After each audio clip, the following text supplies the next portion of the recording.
Hello, let's review hot cross buns.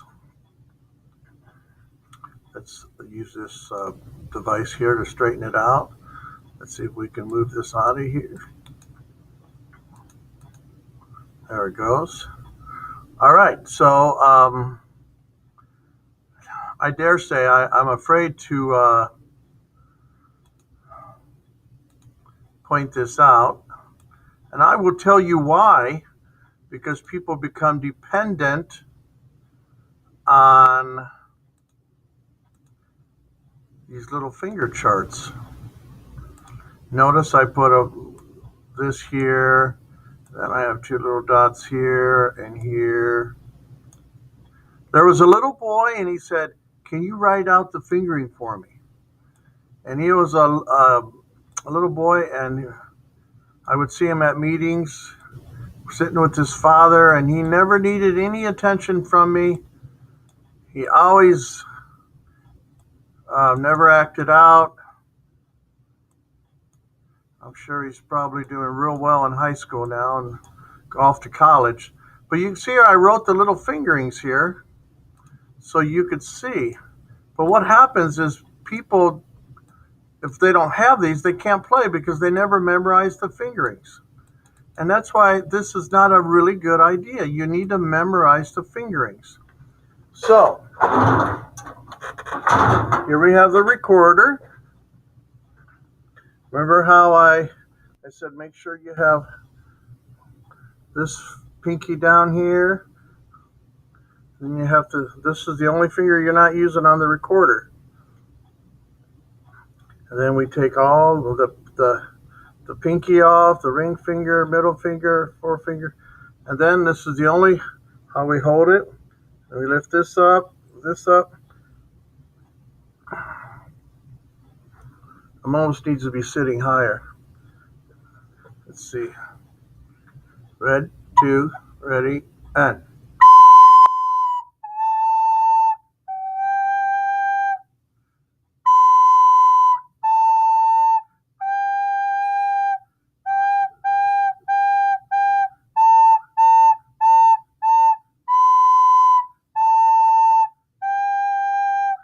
And I also realized that some of you guys back there can't see it. So let's make this a little bit. There we go. You can see the little holes I have here. Okay, and then here, of course, is the half rest. So that's beat 3 and 4. Where's beat 1 and 2? Right here, above Buns. So it's 1, 2, 3, 4. 1, 2, 3, 4. But in steady beat. And here we have 4 quarter notes. Remember, the times has a 4 on top, and that means that there's 4 quarter notes in a measure. And then the bottom quarter note, or rather the bottom 4, tells us the quarter note gets the beat. So here, each one of these is, that we're counting as a quarter note. And 2 quarter notes equal a half note. It's not that hard. So here we have a half note gets 2 beats plus 2 beats of a half rest, and that equals 16. No, 4. Okay, see how we put that together? Here we have our bar line. Oh, right. Look at this. Let's find red. Here we have the treble clef or G clef, but we have this thing right here, and this circles the second line of the music staff. Remember, we have 3, 4, 5 lines. We count from the bottom up. So this identifies this note as G, this note is G, and this note. Yes? Okay, and what comes after G in the music alphabet? La, ti, do, re, mi, fa, sol, la. A, B, C, D, E, F, G, A. I just sang the natural minor scale.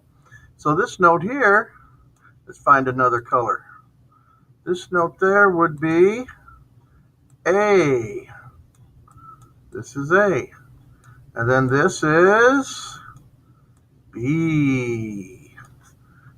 A. Let it be. Let it be. Let it be. Okay. And we have one sharp. Let's get another color. One sharp in the key signature. And that's going to tell us every F is sharped. But there's no F's in the song. This here could be, if I got rid of this guy here, that would be a sharp. Because there's a sharp in the key signature. Where would another sharp be? Another F would be right here on the fifth line up, and that would be a sharp, F sharp. And of course, here's F because F becomes before the G. Okay? All right, now I will make another video of just myself playing so you can see better. Thank you so much. Bye-bye.